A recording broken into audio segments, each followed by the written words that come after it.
Hello and welcome into the GSMC Sports Podcast brought to you by the GSMC Sports Network. I'm your host TJ Mabarty. We are coming to you live on Wednesday afternoon. Today is September 18th and we are going to have an NFL packed schedule today where we are going to be reacting to the news that the Miami Dolphins are placing quarterback Tua Tagovailoa on injured reserve list. He, of course, suffered the concussion on Thursday Night Football last week, and it seemed like his football future is up in jeopardy, but he seems determined to come back, so we'll be breaking down that entire situation and what the rest of the season looks like for the Miami Dolphins as they try and get Tua to work back from injury. We are then going to be now that week 2, I should say, is in the books, we are going to be doing our weekly NFL tier list, breaking down each of the teams into 6 tiers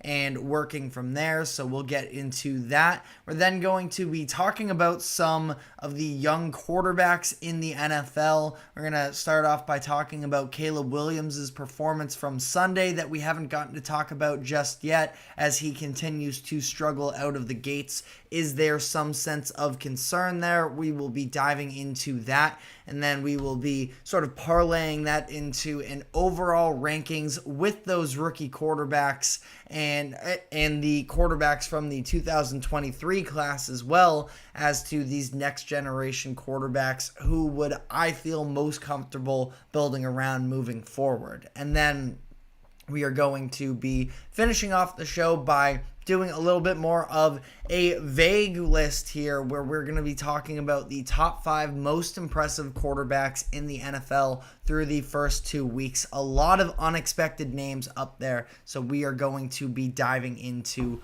all of that. But before we get into that, just a reminder to like, follow, subscribe wherever you may be keeping up with us. To any of our live viewers, be sure to use the comment section to give us your thoughts on the latest happenings in sports, whether it be a quick comment or a thoughtful question. Let us know what you think on the latest developments in the sports world, and we try and make this show as interactive as possible and get to as many comments as we can.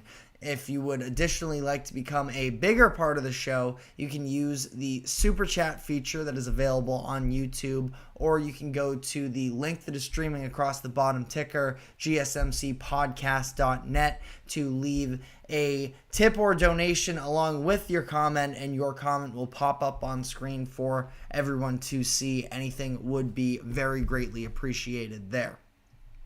The Miami Dolphins, who saw their quarterback Tua Tagovailoa have one of the scariest moments in recent football history as he went down with his 3rd concussion in just 2 years during their Thursday night football game against the Buffalo Bills. They have officially decided to place Tua on the injured reserve list, meaning that he will be out for at least 4 weeks.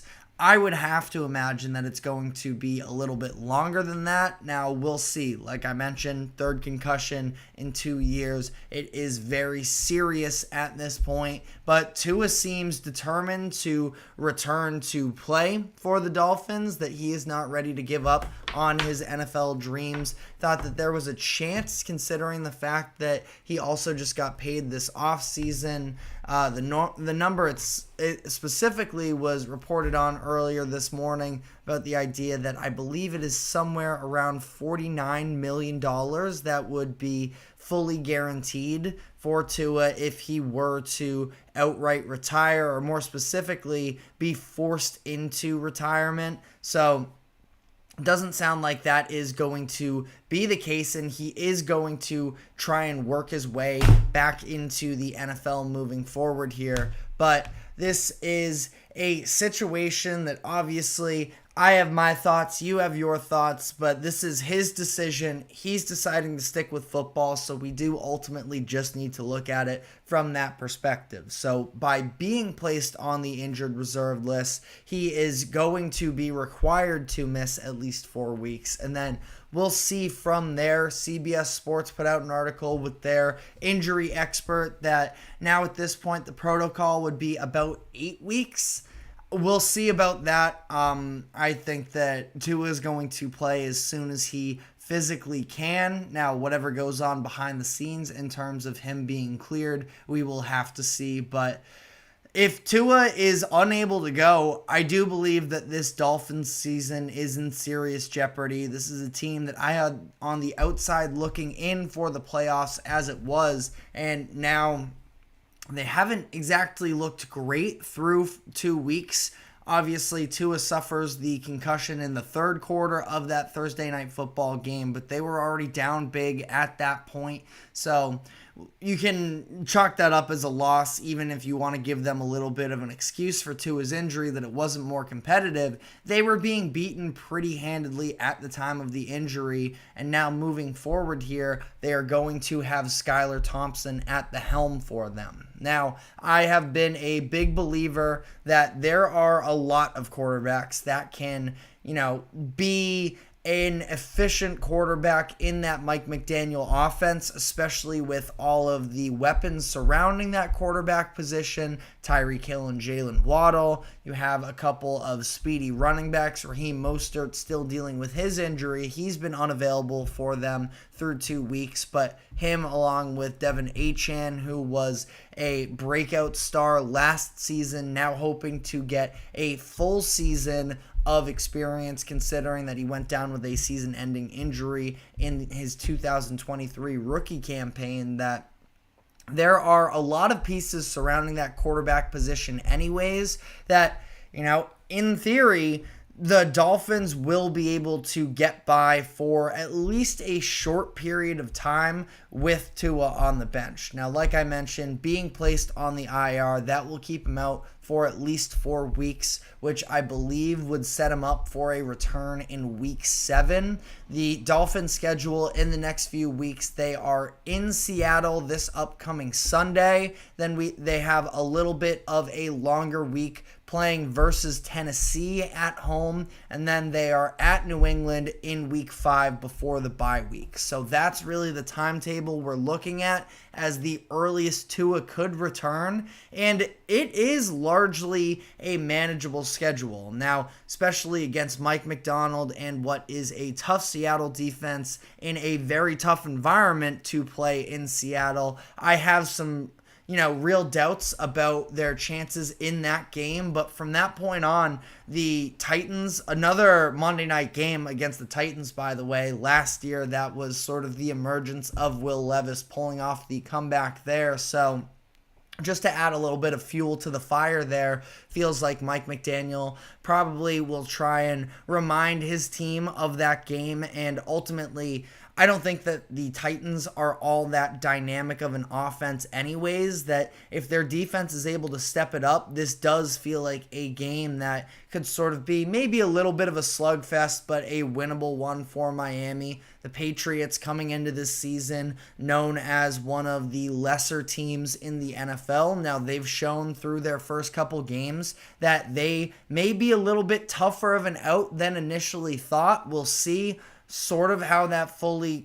comes into play. Offense is a little bit limited in the passing game. Offensive line there still a mess. So another game where the Dolphins, this is really going to be a test, and sort of an important test as well, just in general, if they ever were to be Super Bowl contenders, of can they win in low-scoring games? They showed that maybe a little bit in week 1 against the Jaguars, and what was ultimately a pretty sloppy game, in my opinion, on both sides there. But it's the next 3 weeks before the bye week are very doable for them. Now, Skylar Thompson is not somebody that I have real faith in to totally get the job done. That's why the defense is going to be so important for them. The Dolphins did also, interestingly enough, sign Tyler Snoop Huntley off of the Baltimore Ravens practice squad. Huntley, a lot of you may remember that he actually did end up making a Pro Bowl a couple years ago,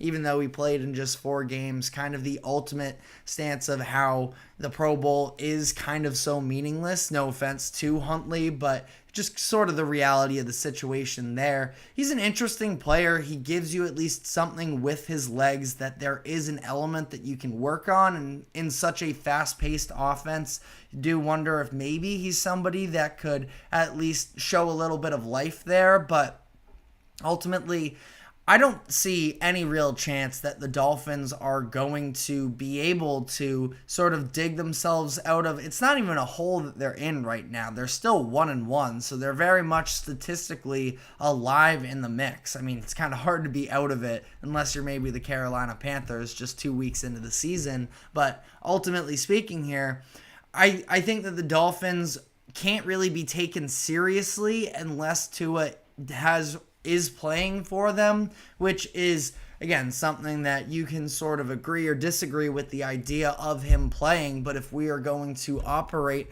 under the assumption that Tua is wanting to return to the NFL and that he is eventually going to get cleared, he really is the X factor, and that's sort of a no-duh statement. How often, is the quarterback not really an X factor for them? But Tua, it's interesting with him, and it's tough because, again, you don't want to bash Tua too much for his play on Thursday night last week because of, obviously, the concussion that was suffered.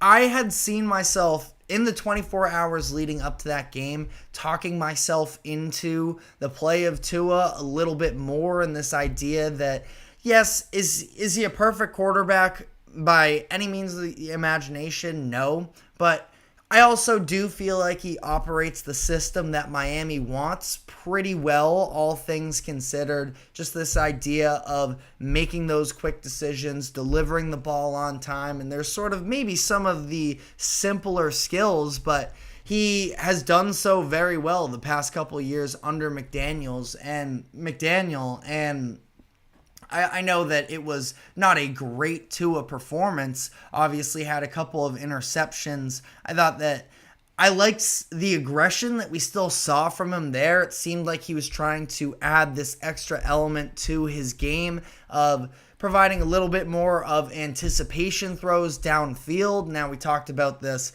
last week when we covered the game. He just tried to throw anticipation routes to Robbie Chosen and Grant Dubose. So those aren't necessarily the exact weapons I would prefer to see that, where he has probably pretty little rhythm and connection with either one of them. But the other part of his game that it seemed like from the first 2 weeks you were maybe seeing a little bit more was just this idea of Tua upping his game a little bit in the pocket in terms of a mobility standpoint. Now, I would probably imagine that takes another step back, considering Tua is just going to try and avoid contact as much as possible. But even still, at the base level of Tua, even though I'm not the biggest fan of him necessarily, he still led the NFL in passing yards last year and had a career season. So you can have doubts about him, and I think that that is absolutely fair. I am with you on that to some degree,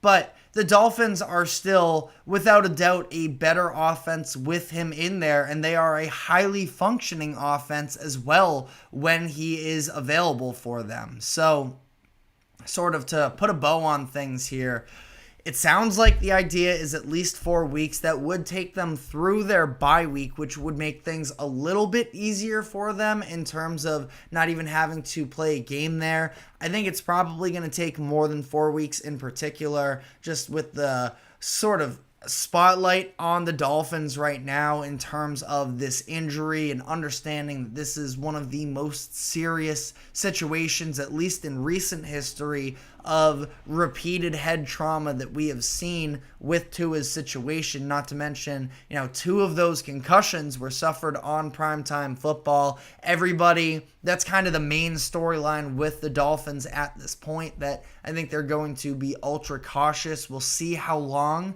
they can sort of get through this stretch without Tua. Again, CBS Sports, when they did their article on it, said protocol would be at least 8 weeks. So that would take you closer to, I guess it would be, week 9-ish, week 10-ish. And that's a long time to sort of have Tua sitting out. And trying to work his way back into the groove of the offense. Again, maybe it's a little bit simplistic, so that would work in his favor. But either way, I think it's a pretty tall task that the Dolphins have right now in order to return to the playoffs. I'm pretty skeptical about it, but only time will tell. Let me know what your thoughts are in the comments section. But that being said, we are going to be moving on now, and we're going to be doing a tier list that we do every week. We have some adjustments from post-week 1 to post-week 2. So I'm going to be breaking down all 32 teams and where they stand in the NFL headed into week 3. So we are going to be diving into that. But first, a quick break. Do not go anywhere. We will be right back. I feel like I'm losing my mind. Is everybody in the world blind? Please, Lord, give me a sign, a sign. I feel like I'm losing my mind. Is everybody in the world blind? Please, Lord, give me a sign, a sign. I wanna be the greatest. Everybody on the fake shit. I look around and feel like everybody is the fakest. I make this every day and I'm impatient. Hoping one day I blow up from the basement. Statement, the top is so vacant. I don't hear shit that I think is amazing. Waiting for my day when I'm playing. Sold out shows for 1,000 faces. Hey, give me that sound. Getting my way into be put down. It ain't no place, all this my sound. If I want that shit, then I'll get it right now. I'm losing it, the news if it's some losing shit. A stupid myth. You choose to live or choose to dip. You choose to fight or lose your grip and lose a gift. Oh, I feel like I'm losing my mind. Is everybody in the world blind?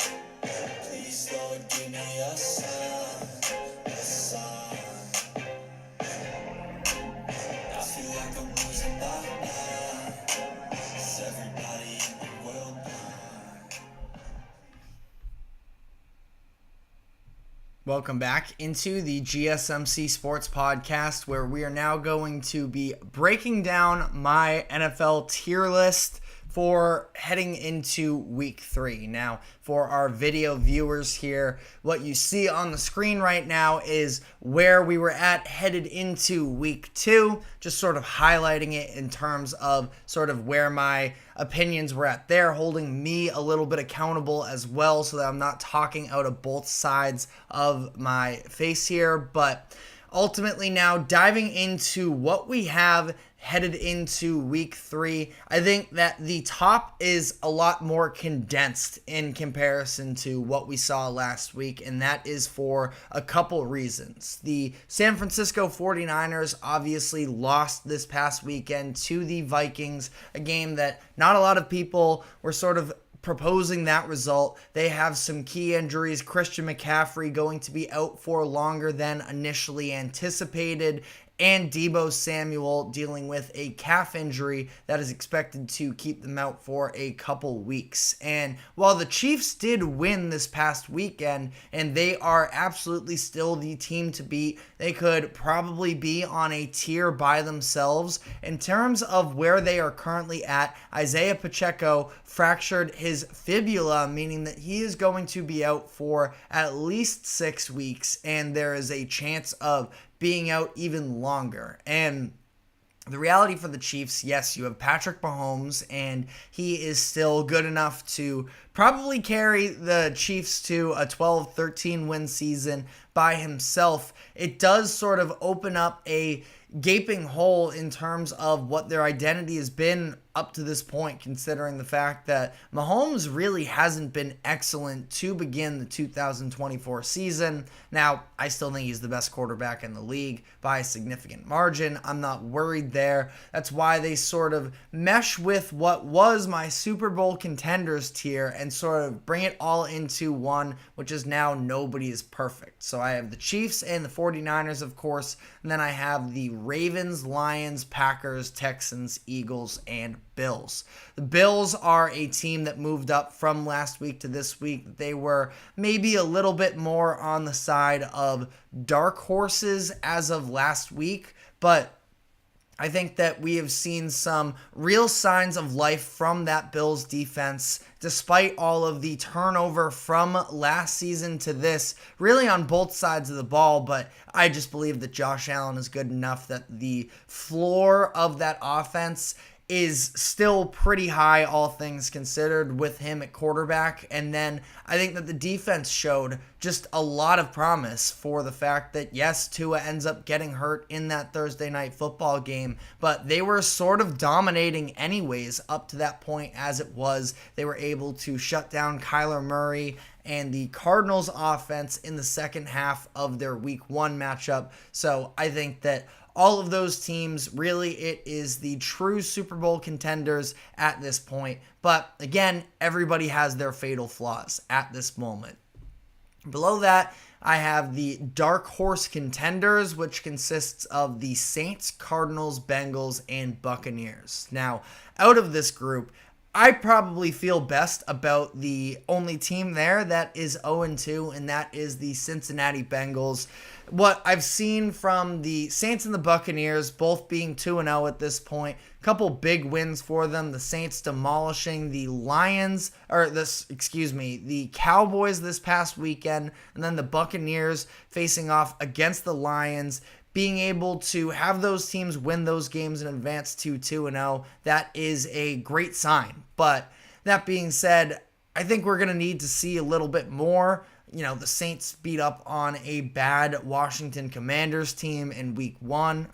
I keep confusing the two schedules. The Saints beat up on a horrendous Panthers team in week 1, and it was the Buccaneers who also sort of beat up on that Commanders team. So I think that we need a little bit larger sample size. The Cardinals 1-1 in this tier. They ultimately just demolished the LA Rams this past weekend as the Rams are dealing with a million different injuries. The Cardinals are a team that I was a believer in coming into this season, and what we saw from Kyler Murray this past weekend, I thought was very impressive. He sort of returned to form, that player that was, sneaky in MVP conversations a few years ago, but just has not stayed healthy since then. So I have the Cardinals as a dark horse as well.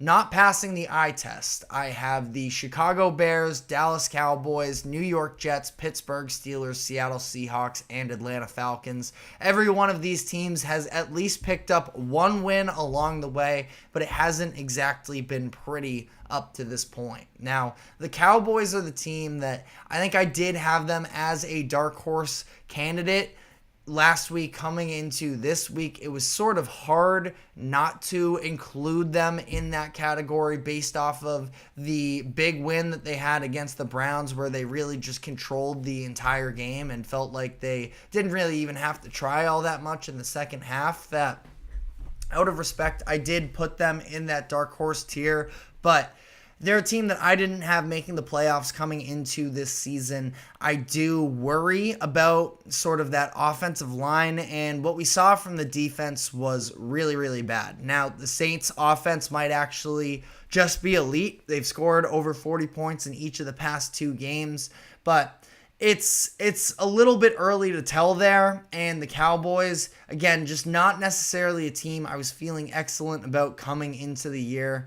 And what I saw from them last week did display some concerns. Dak didn't look great, and they just really aren't that many weapons whatsoever on that Cowboys offense. So I have some real concerns there. The Steelers and the Seahawks, both 2-0 teams in this category.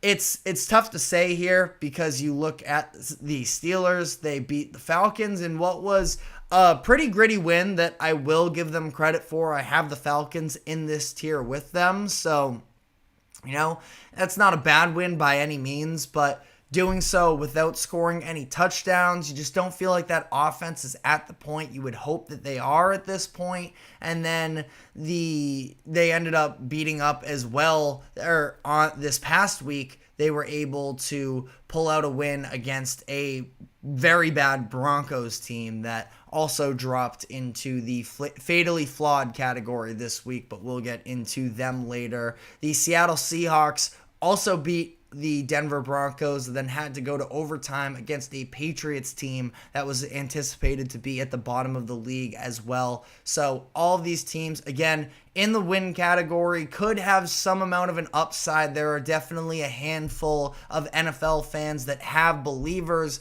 in these teams, but ultimately they have started out sort of hit or miss up to this point in the season.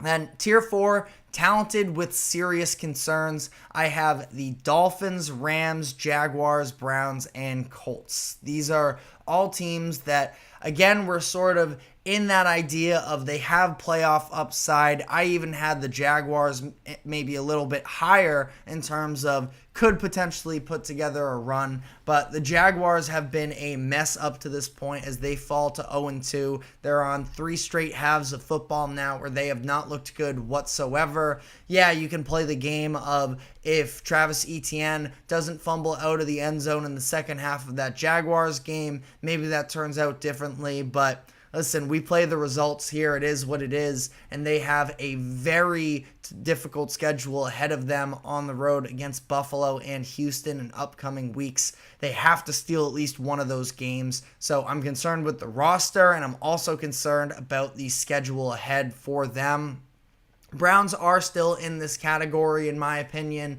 Just the fact that, yes, they ended up beating the Jaguars, but I do feel like to some degree it's more about the Jaguars than the Browns themselves. Deshaun Watson did look better in this game, so if you have faith in them, my whole idea coming into this season is I thought the Browns were going to be a team that won double-digit games, that they just need average quarterback play from Deshaun Watson, and that defense is good enough to be able to help carry them to a postseason berth. That's sort of what we got in this game against the Jaguars. Deshaun Watson, again, was fine. Wasn't excellent. Definitely wasn't, the level of play that his contract would hope for him to play. But they just need stability at that quarterback position. That's sort of what they got from Watson this past week. So I think that they are there as well. Colts could be even a little bit more so in that potential to be scrappy tier, one tier down, but a lot of people were believing in the Colts anyways. Anthony Richardson is still just largely an unknown, I would say, in the NFL. Not a ton of playing experience, even going back to college as well. They have an excellent run game between him and Jonathan Taylor, a very good offensive line. I like their receivers a lot as well, but 0-2, losing to Malik Willis, those are definitely serious concerns in my eyes, which brings me to tier 5, potential to be scrappy.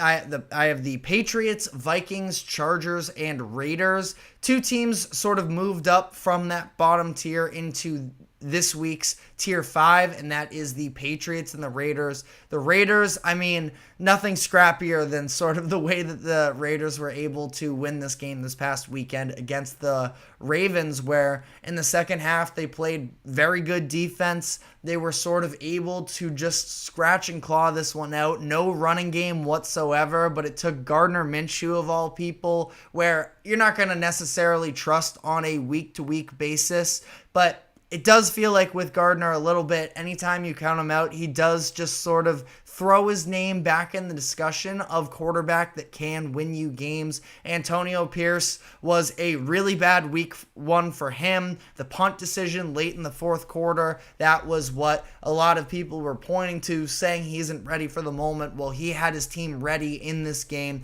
This is a team that you can tell internally they believe in themselves, and that just might be enough for them to win games. But I did also have the Patriots moving up from last week to this week, despite losing a game, but that's playing a Seattle Seahawks team that was a 3.5-point favorite. This game was at home for the Patriots, and in both of these games, I think that they showed the recipe. Now, defense, not quite as good as you would necessarily hope, but I think that the ultimate strategy for the Patriots is dominate the run game. That's what they've been doing up to this point with Ramondre Stevenson. Antonio Gibson, who was an under-the-radar pickup for them, he had an additional 95 yards on the ground. So the two of them looked excellent. The defense was good enough. The passing game, I mean, the second half, we saw it really fall off, but that was also when the running game really started to pick up. So I think that they can hang around in games. Definitely don't anticipate them being excellent, but, they can win a handful of games this season. And then the Chargers, by the way, who are 2-0, but they haven't necessarily beaten anyone either. The Raiders and the Broncos are their 2 wins. So they could even, maybe work their way up to a higher tier. I wouldn't quite put them on tier 2 with those other teams that I currently have. But, if you want to talk about dark horse, that's sort of the entire hope for this Chargers team moving forward here. And then also Vikings as well. I talked about, I really like the infrastructure. I really like Kevin O'Connell. And Sam Darnold has been playing pretty good football for them up to this point. So all scrappy teams there. And then fatally flawed, I have the Titans, Giants, Panthers, Commanders, and Broncos. Broncos moving down from last week to this week. Sean Payton, I was trying to give him the benefit of the doubt up to this point, but that offense just looks disastrous. Sean Payton really hasn't been helping anything out, but there's also just such a lack of weapons on that Broncos offense that I have a really hard time sort of believing in them. Defense has been sort of punching above their weight class, so I will give them credit for that, but they are fatally flawed in the fact that their offense is just not good. And then the Commanders definitely could be in that scrappy category. They win against the Giants this past week, but they do so without scoring a touchdown. I think that defense is really bad, and I still do have questions about the offense as well. Haven't really seen all that much passing yet. Jaden Daniels has done a fine job in terms of the running game and just taking what's available to him, but haven't really seen, I don't think there's any way that the Commanders are going to be able to win in shootouts, and that to me feels like what it would have to take for them to stay competitive. So let me know what your thoughts are on my tier list here. These are obviously just opinions. I'm not going to, slam my fist on the table and say that if you disagree, you're wrong. This is an open conversation, so let me know what your thoughts are on this list as a whole, but we are going to be switching gears here, moving on to some of the young quarterbacks. I just talked about Jaden Daniels. It's been a very interesting first couple weeks in terms of some of those young quarterbacks. So we are going to be starting off here by talking about the play of Caleb Williams, as he has sort of struggled out of the gates for Chicago through his first 2 weeks, and we'll be discussing what level of concern there should be for Caleb at this point. But before we get into that, we are going to take a quick break. Do not go anywhere. We will be right back. Looking for your daily fix of sports talk without having to pay for it? GSMC Sports Network is available on YouTube. Just search GSMC Sports Network. Get your fix of daily sports talk shows on YouTube, absolutely free. NFL, college football, NBA, MLB, MMA, UFC, fantasy football, and so much more. GSMC Sports Network has shows running all day long, with new sports shows starting every 2 hours. Just like on your favorite cable sports channel, except GSMC Sports Network is absolutely free. Just search GSMC Sports Network on YouTube to catch one of your new favorite shows, like the GSMC College Football Podcast, Chip Shot Football Podcast, Hoops and Heels Women's Sports Podcast, GSMC Basketball Podcast, and so many more. Check it out for yourself. GSMC Sports Network, now available on YouTube absolutely free. Search GSMC Sports Network on YouTube right now. Welcome back into the GSMC Sports Podcast, as I want to dive into what we have seen from Caleb Williams, up to this point in his first 2 weeks, where the number 1 overall pick from 2024 had a lot of expectations. I myself was drinking the Kool-Aid a little bit. I figured with how talented that offense is, that there was a chance for him to, match what CJ Stroud, which was able to do in his rookie season, which was a historical outlier. So that was definitely on me for getting too caught up in the moment there. But ultimately, it has, Caleb Williams has looked like a rookie. And, among the entire class, we have seen a lot of slow starts. But Caleb, up to this point, he's now 1-1 at least. So there is that going for him. But week one, obviously, far more about the defense than his overall play. I would say in Sunday night's game against the Texans, the first half looked really good for him, in my opinion, all things considered, based off of the fact that, he was able to come out playing on script on that first drive, looked very comfortable. He was 5 for 5 in that. And then, by the end of the first half, still the Bears were absolutely in that game. Caleb himself was, I have the stats here that I'm pulling up, 12 of 15 for 91 yards. Wasn't extraordinary, but again, was playing within the offense, just playing comfortably, it looked like, getting the ball out quickly and just taking the plays that were there for him. And then it seemed to me that there was a little bit of desperation that was going on as the game was progressing, because the Bears really weren't getting all that much going for them. The running game was very disappointing, and that's where I especially think, this idea that I was so sold on everything that was going on around Caleb that he was going to be able to settle in. The unfortunate fact is that that running game has really not looked comfortable up to this point. DeAndre Swift in this game, 14 carries for 18 yards.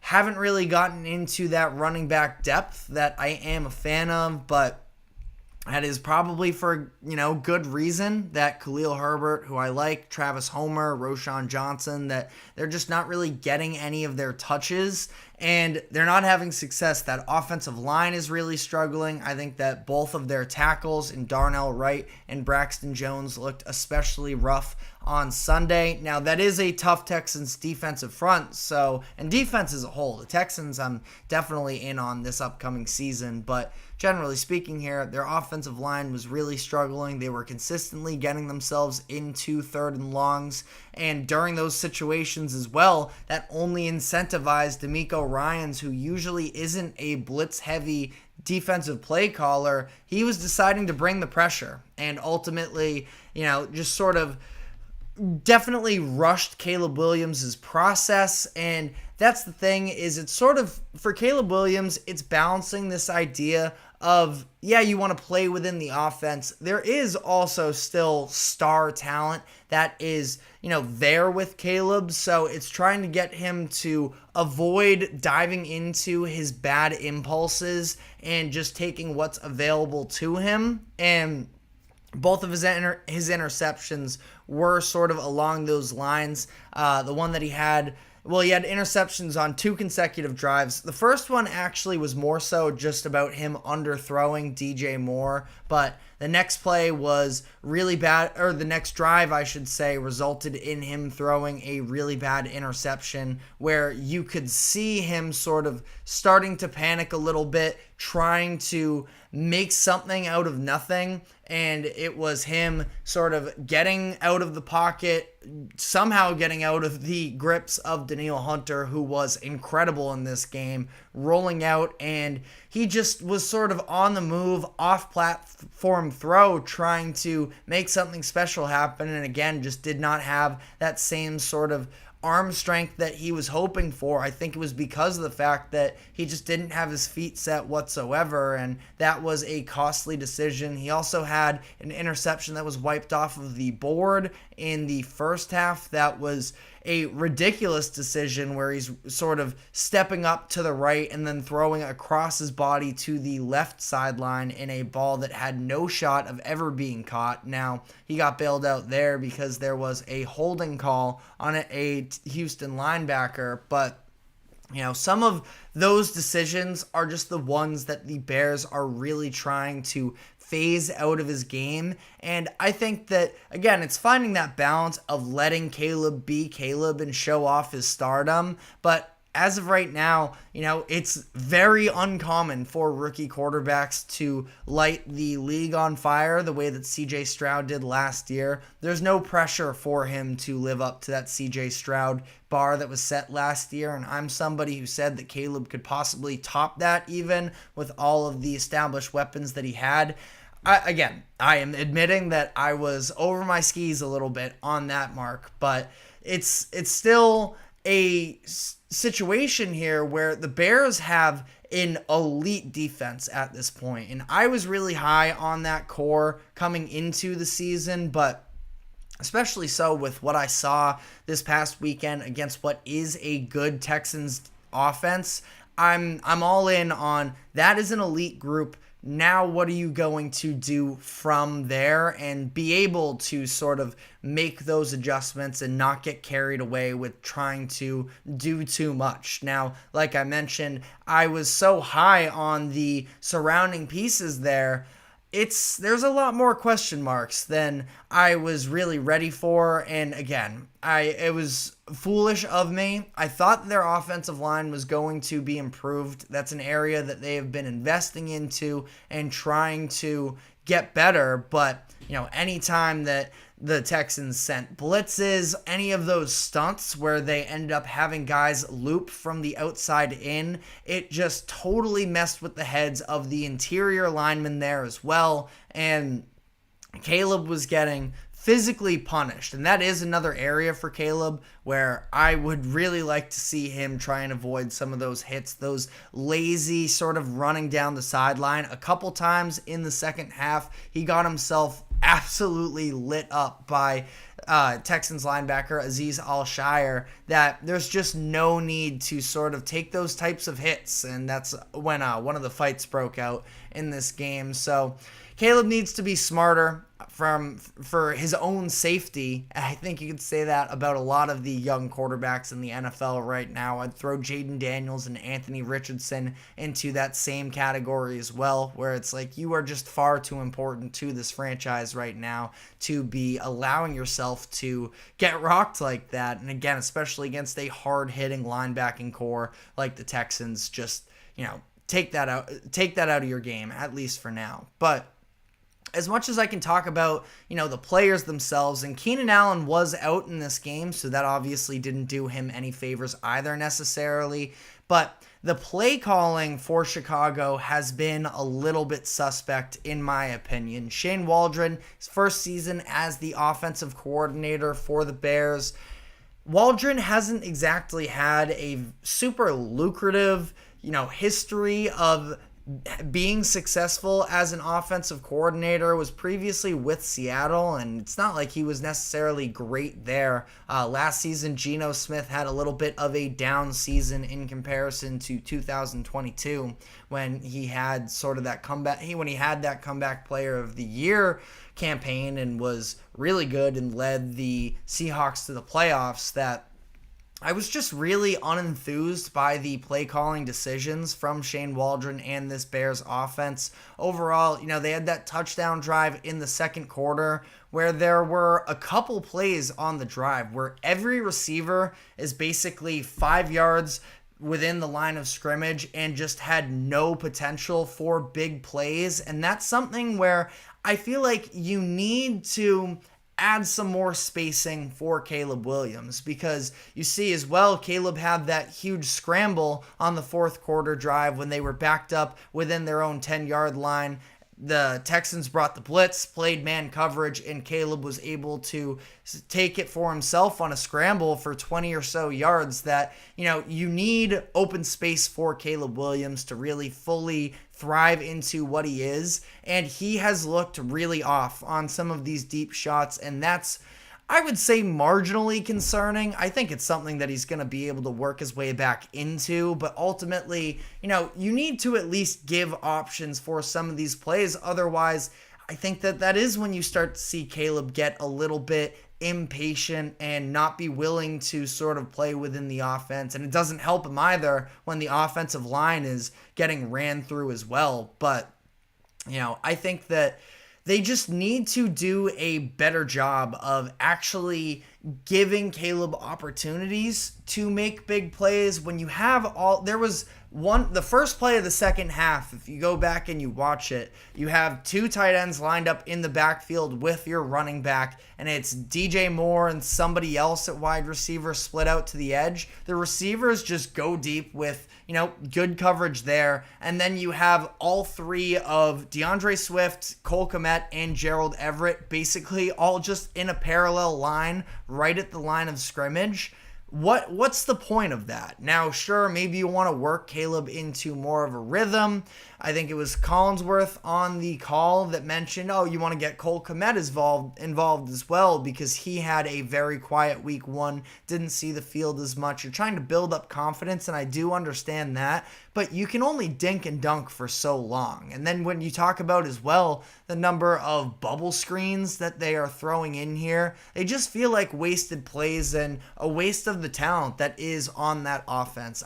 I would prefer them to, and again, maybe this changes once Keenan Allen is available. Maybe they understood that the defense they were playing was going to apply pressure. Again, it was a little bit uncharacteristic how aggressive they were, so I don't feel like it was some sort of a big scouting point from them, but they need to find ways to generate more positive plays on first and second downs to avoid getting him in those third and long situations where opposing teams can bring the pressure and sort of throw him off of his game. And then, that's a couple different ways. They need to be able to run the ball better, but also just having threats of actually, taking chunk plays on those first and second downs. I just didn't feel like they were ever really available for Caleb. And when we saw the third and shorts, I thought for the most part, Caleb did a pretty good job airing it out there. Now, they were pretty easy throws, all things considered. So I understand that the way that I'm describing this is maybe babying Caleb Williams a little bit. I mean, that's probably not a very endearing way to look at it, but he's a rookie quarterback. There's an adjustment period for any of these guys, and it's not like Caleb did get some runway in the preseason, got, especially that game, I believe it was against the Bills, where he was able to play the most of the first half, if not the whole thing. That, there's just an adjustment period that is going to take place, and they just need to be able to find ways to sort of take the pressure off of him a little bit more. I still do have confidence that he's going to be special, but overall, that offense just feels so clunky, and Caleb needs to be better. Some of the pocket presence stuff with him, he's a special athlete and he's able to break away from defenders given the opportunities sometimes, but there have also been a few times where he has not felt the pressure coming from the backside whatsoever, and it's resulted in him getting sacked. He was sacked 7 times in this game. The offensive line was bad, but we can also sort of come to the conclusion as well that Caleb needs to do a better job of sort of understanding that internal clock, and not just that, but just be a little bit more aware of his surroundings. So to put a bow on this, I don't think it's super concerning in terms of Caleb Williams, the player himself. I think that he will get there, even if there are some inaccuracy issues, and that pocket presence, like I was just mentioning, needs to improve.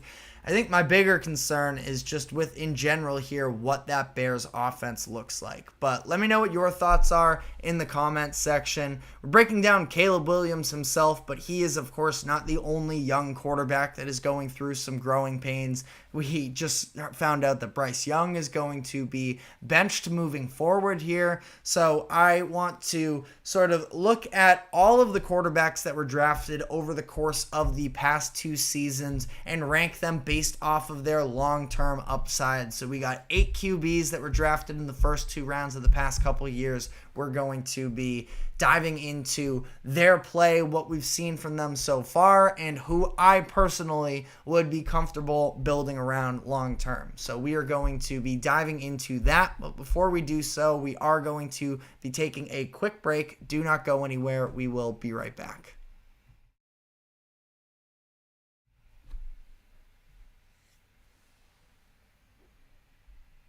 For the best best and latest podcasts available anywhere, go to the podcast app on your cell phone and type in GSMC to access free content-rich podcasts on health and wellness, book reviews, sports, entertainment, relationships, social media, movies, technology, finance, and even weird news. Subscribe and download the GSMC Podcast Network's family of shows, available everywhere podcasts are found.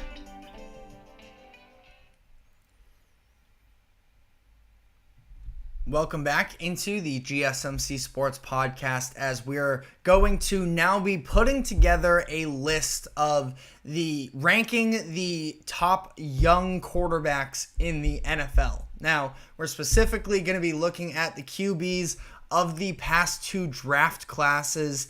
In the first and second round, we have 8 players that have been selected with high capital draft picks. So I'm going to be doing these rankings based off of not exactly what I've seen these first couple weeks. Obviously, it plays a factor, but still a small sample size. So just generally speaking, who I would most prefer to build around moving forward. Number 8, unfortunately, has to be Bryce Young, who was just benched by the Carolina Panthers. I understand all of the, sympathy, and I am also sympathetic to Bryce Young for what has been a disastrous start to his NFL career. You can make the argument that, yes, the Panthers have tried to invest into the supporting core. They went out and acquired Deontay Johnson. They've been drafting offensive linemen. And they've been making marginal moves here and there, but ultimately, they haven't totally panned out for him. And Bryce Young himself has just not been good enough, where it's not even like he was under extremely heavy pressure against LA this past week, but you look at specifically that one play that's sort of being thrown around the most, of when Bryce is rolling out to his left, looking downfield, and I'm not even sure if there was anything downfield, but get rid of the ball. Instead, he just lets himself get smoked for a sack, and you're looking at a quarterback that has just such little confidence right now and has shown very little ability, to the point that the Panthers decided to bench him. Again, we can both agree that the developmental track of Bryce Young, based off of what Carolina has been trying to do, has not been sufficient enough for him. But at the same time, you can only make excuses for so long, and ultimately he's going to the bench right now, and his future is TBD. I almost tried to slide him into number 7 as well, to say that, listen, if he gets a fresh start somewhere and he is able to build his career back up, I'm rooting for that, and I hope it happens. But until Bryce sort of gives us NFL fans and experts a chance to really believe in him and something to build off of, unfortunately, he is at the bottom of this list. Number 7, Will Levis. Again, based off of the long-term upside, again, for talking ceilings, I think that Bryce Young could maybe rival Will Levis here for that number 7 spot, or even higher even. This is obviously Bryce Young, who was drafted number 1 overall last year, but Will Levis is at least still playing in football games, and he has made 2 of the most boneheaded quarterback decisions that we've seen in recent years. The pick 6 against Chicago in week 1 that basically lost them the game, and then this past week, whatever that lateral was back in the pocket in the red zone of trying to throw it backwards to a running back. I mean, horrible decision making there. But he at least has something that you feel like you can build an offense around. He is pretty mobile. He's a good athlete, and his arm strength is solid. Like, there are positive traits that you can build off of. Now, again, he needs to get out of his own head. I thought he was a much better decision maker last season. I'm not sure what it is about him that has sort of pushed him into this idea that he, has to do more, and that he's just gotten so frantic. Again, I'm not really sure what to do with Will Levis at this point. I wouldn't be surprised whatsoever if Mason Rudolph does end up taking the starting job from him.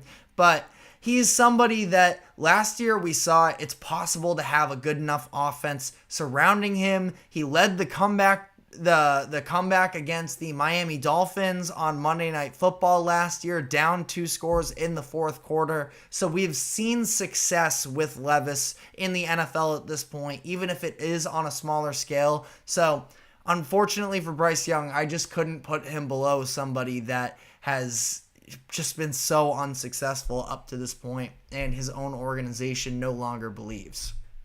Number 6, I have J.J. McCarthy. Very tough. Him and Drake May both are on this list, even though they're not playing this year. And you're kind of just throwing darts at a board here where you don't know what he looks like really in NFL action. And this is for JJ and this is for Drake May as well, where we just saw Bo Nix ultimately JJ, now that I say the name Bo Nix out loud, I should have JJ one spot higher, but is what it is. We don't know what he looks like against an NFL defense up to this point, where, Bo Nix was pretty good in preseason, all things considered, and then took the leap to the NFL, and it's been very messy since then. JJ, coming into the NFL, I mean, this is sort of that adjustment of the idea of, sure, he looked good at Michigan, but on the other end of that, he wasn't tasked of being somebody that was, throwing the ball at a very high volume. He was very good when he did get those opportunities, but we just still don't know at this point. I probably should have put him up a little bit higher because unless I just forgot Bo Nix altogether on this list. I guess Bo would be right behind J.J. McCarthy. Human error. You'll have to forgive me there. But number 5, I have Anthony Richardson. And this is one where I thought it was a real toss-up between him and number 4. Richardson, we know the ceiling is extremely high with him because of that arm talent, because of the athleticism of him running the ball, the size that he has. But I just feel like he has been incredibly inconsistent in terms of accuracy up to this point. The decision making is fine. I mean, I wouldn't say the interception that he threw this past weekend in the first quarter against the Packers was a really bad one going into double coverage, but I think that it sort of depends on what you are looking for in terms of building up a quarterback. Very high ceiling with Anthony Richardson, but on the other end of it, are we ever really going to see him fully put it together? I would have a little bit less confidence in terms of, I think that Anthony Richardson has a good chance of busting. I think that, I think that he has a good chance of being a bust, but I'm also just not really sure if that's who I would fully... I mean, the Colts should feel like they're in a fine position right now. They have a two-headed weapon in the backfield in terms of the running game between him and Jonathan Taylor, that there's an offense that can be built around it, but I would prefer more consistency from the arm itself, which is why I do have Jaden Daniels right ahead of him, where Jaden... I would really prefer to see some, more downhill shots for Jaden Daniels up to this point. You look at this past week, stat line looked pretty good. 12 of his 23 completions were behind the line of scrimmage.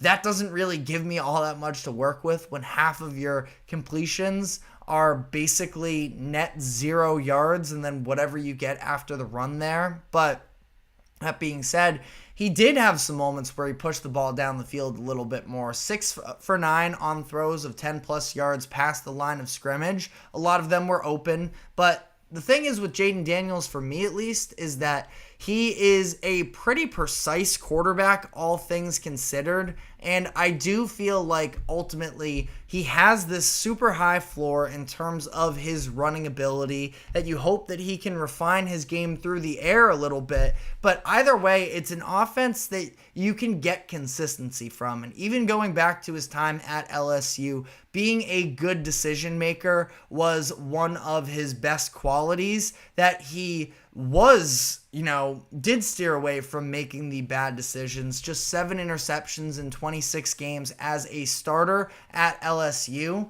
So I think that he has shown that he should have thrown an interception this past week, throwing a little bit of a lob jump ball-ish to Zach Ertz, and Jason Pinnock of the Giants was just unable to bring it down because the fact that Zach Ertz sort of ripped it away from him. But Jaden Daniels, I think he's a good decision maker, all things considered. I don't know how aggressive he is going to be through the air, at least early on in his career, but the vision with him is Lamar Jackson. I think that he is going to provide you a good rushing attack always. It's just a matter of, will that arm ever come to develop? He is a little bit on the older side. I try not to weigh that too heavily in terms of NFL quarterbacks, because the idea is when you're drafting them in the first round that they will be your franchise quarterback for 10 plus years.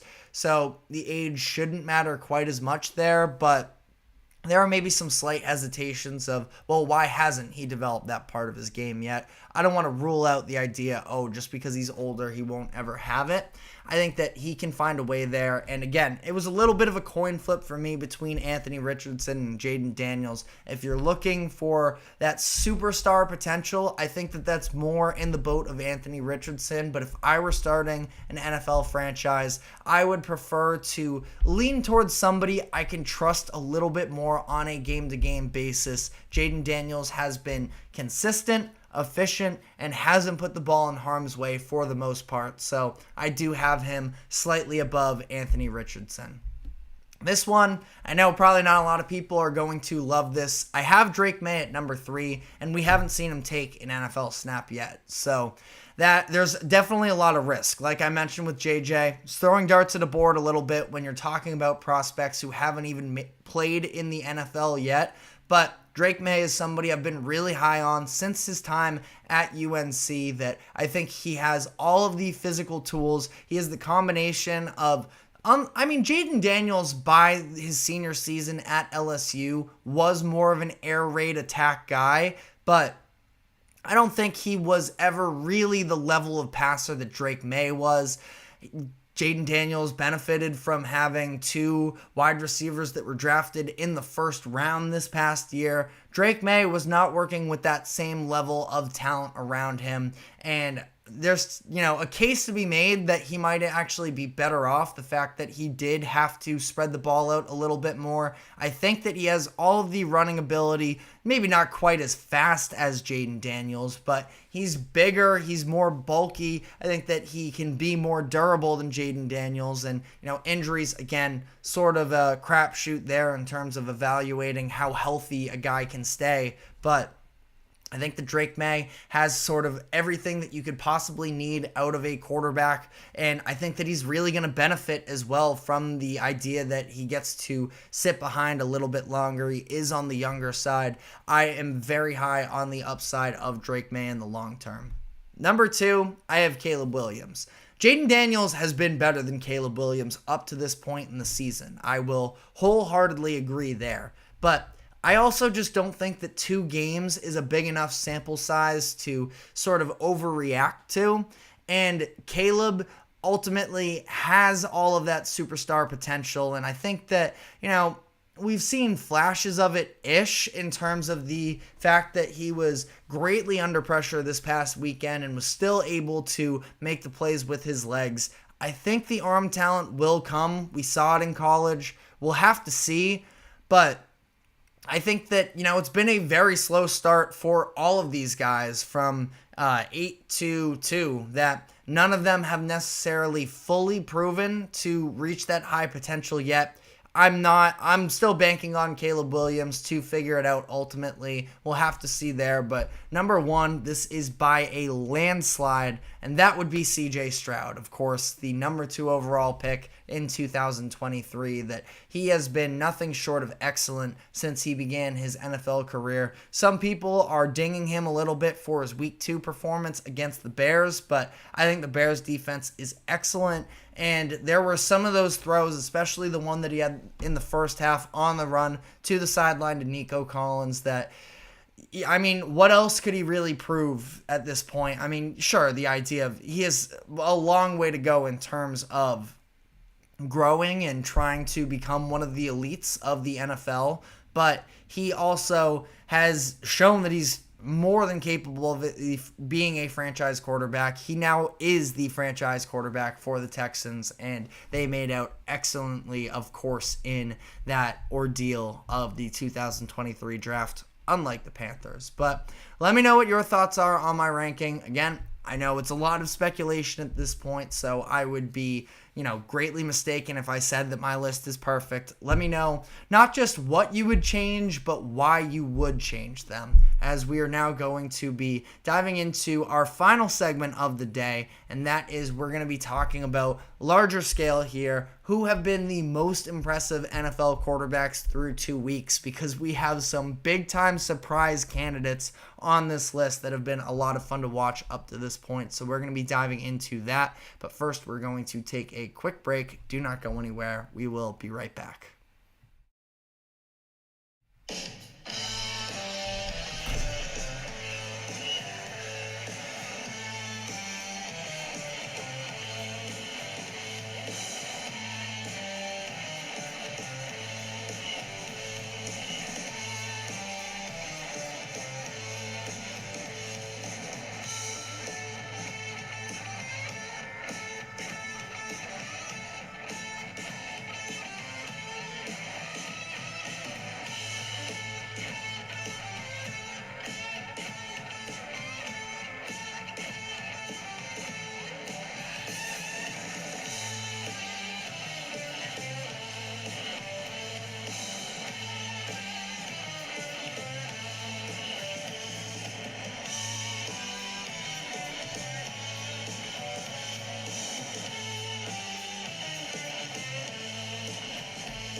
Welcome back into the GSMC Sports Podcast for our final segment of the day, where I want to just talk about the most impressive quarterbacks through the first 2 weeks of the NFL season. Right now, we have a lot of interesting names that are on this list that I just want to sort of capitalize on and give them some praise, because it's going to be interesting to monitor whether or not they are able to continue the level of production that we've seen from them early on in this season. And I want to talk about some honorable mentions, but before I even do that, I do just want to say I do not have Patrick Mahomes on this list, and I would still take Patrick Mahomes over anybody else in the NFL. But if you look at his numbers overall, we're seeing uncharacteristic interceptions, and interceptions can be a deceiving stat at times. Sometimes they're out of desperation, or if you're Anthony Richardson, this is a random example here, but throwing a Hail Mary at the end of the game, having that get picked off. But just bad decisions from Patrick Mahomes and bad balls, just throwing it over the middle, not seeing linebackers. Specifically, I'm referencing that first interception in the Cincinnati game. So he's still excellent. No questions there. He's just not on this list. But without further ado, diving into this, I want to start with a couple of honorable mentions here, which would be Joe Burrow and Sam Darnold. Neither of them in the top 5 in my eyes, but I still think that I've overall been largely impressed with what they have shown. Joe Burrow, somebody that I still think is one of those elites in the NFL. A lot of people are sort of turning against them at this point, but I think that he has really done everything that he can up to this point, given the fact that the run game hasn't been great for them, that there's been a lot of weird energy going on around their receivers. T. Higgins obviously still not playing. Jamar Chase feeling like he was misled by the organization, that the vibes within that organization have been off. But he has still been delivering, kept them competitive in that Chiefs game. Even in week 1 against the Patriots, I don't think he was bad, but let me know what your thoughts are in the comments section. As for Sam Darnold, Vikings now probably the most surprising 2-0 team at this point, and Sam Darnold has been able to step into a new system with Kevin O'Connell and has been really good for them up to this point. I do think that, the only reason to some degree, and Sam Darnold, I'm not going to get on his case. I think that he has vastly exceeded expectations. That being said, I don't think he's in that top 5 level just now, because the second half of the 49ers game, Sam Darnold taking sacks, worst decisions, probably the only reason the Niners were in that game, but all things considered, he has been very impressive. Number 5, Baker Mayfield. Baker is somebody that just got his contract this offseason, and it's interesting because you look across the league at Dak, who has struggled. You look at Trevor Lawrence, who has struggled. Jared Goff, Tua, obviously different situation, but I still don't think that he looked great. Baker Mayfield is the one guy that has, really lived up to the contract up to this point. That he, beat up on a Washington defense that is bad, I will say. So I give him credit there, but it's not like I'm going to... I was shocked by that necessarily. The way that he hung in there against the Lions and with Aiden Hutchinson just causing absolute mayhem for him, ultimately was very much able to handle the pressure. And how about the elusiveness that we saw from him as well? Again, evading pressure in the backfield, scrambling for himself. He had the rushing touchdown on what looked like a quarterback draw. I think that he has been excellent up to this point. Did have an interception in this game against the Lions. There were a couple miscommunications, it looked like, from the receivers. Just no reason for it. Was Chris Godwin and Mike Evans basically running right alongside one another. Just not a great decision there from Baker, but you take that play out of it, I think that he has been very good for them. Number 4, I have Kyler Murray. Gets dinged a little bit for the second half of week 1 against the Bills, where just was not the same level of success there last drive. I mean, he was dealing with pressure on that Marvin Harrison Jr. missed play that I don't want to bury him for that by any means, but really, so a little bit lower maybe than other people may have, but I mean, everything that he showed in week 2 against the Rams was nothing short of phenomenal, where the plays, both, just standing in and delivering the throws, but we got to see that electric energy of him scrambling around. And sort of what's so special about him is you see a lot of quarterbacks come into the league nowadays. You can look at it especially with some of the rookies of, they're athletic and they're going to run around and use their legs and scramble. The difference between them and Kyler Murray is that when Kyler does this, just his ability to keep his eyes downfield and, at least be surveying the field for throwing options other than just resulting in running the ball himself. I think that is such a huge part of his development as a quarterback over the course of these past few years. Everybody was sort of off the scent of him headed into this season, but I've been a huge believer in the Cardinals leading into this year, because I think if we get a fully healthy Kyler Murray for a full season, he is going to really return to form. He now has what I believe is his best wide receiver of his NFL career so far in Marvin Harrison Jr. I know DeAndre Hopkins, you can, debate with me there. I'm not saying it's a clear-cut decision, but I think that MHJ is going to be his most reliable receiver that he's had, and I'm expecting special things from Kyler this season. Number 3, I have CJ Stroud. Went back and forth as to whether he should be number 3 or number 2.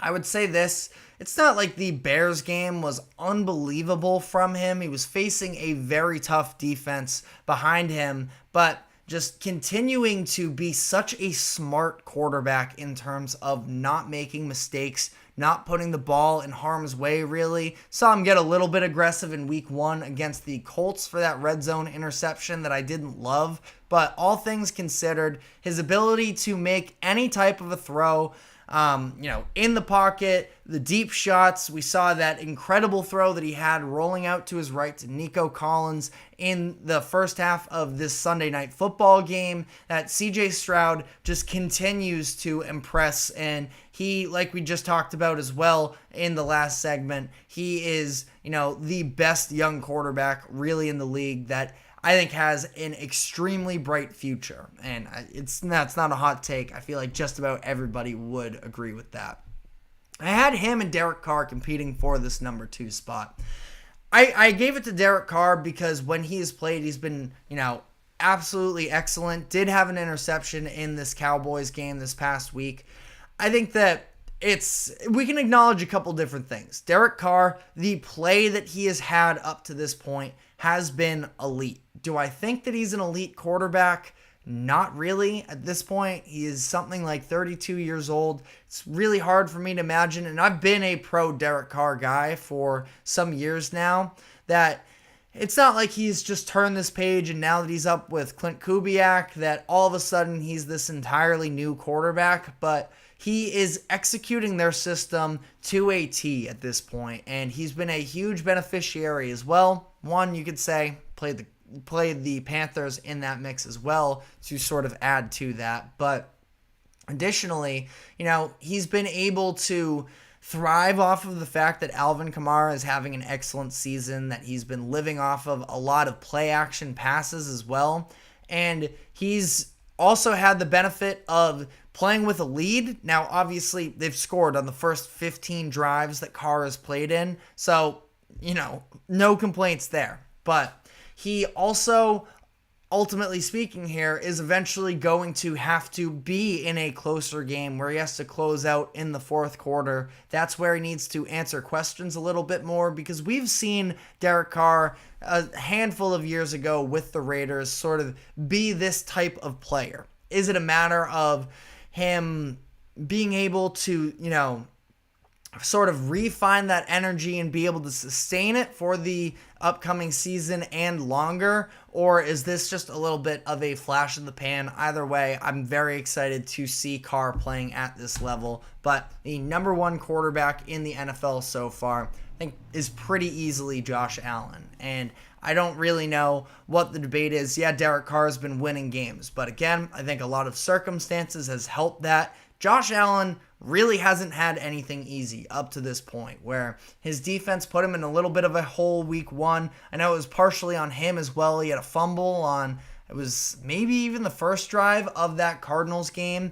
And he just sort of went into superhuman mode from there, driving down the field with ease. You see it at the end of games. The end of that first half is really, I think, when he was awoken, and he hasn't slowed down since then, because Josh Allen has the elite ability of being able to, sort of manufacture plays off script, and he has all of the physical tools, the running ability. I mean, you saw him in the red zone of that Cardinals game, keeping it for himself, running the ball for a couple touchdowns, that, superhero dive to the end zone that he did end up hurting his hand on. But even then, coming into this next upcoming week, and when he played against the Dolphins, obviously things took a drastic turn once Tua went down, and at that point, it was really more so just about preserving. And that's why his passing stats are so much on the lower end,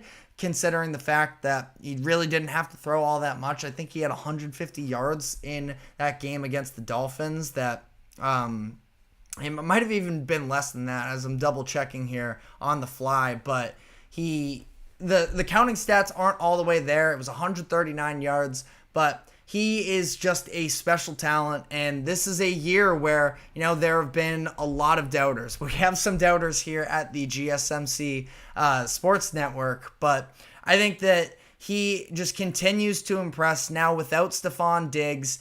You have a run game, at least, that's taking a step forward, but Josh Allen is, the model of, F it, I'm going to do it myself, and he has been excellent. But let me know what your thoughts are in the comment section. But that is all the time we have for today. Thank you very much for tuning into the GSMC Sports Podcast. Thank you to the GSMC Sports Network for allowing us to host this show. Remember to like, follow, subscribe wherever you keep up with us. Be sure to check us out on social media as well for more exclusive short content. And we will be back tomorrow afternoon, same time as always, at 2 o'clock p.m. Eastern. We will see you then. Take care.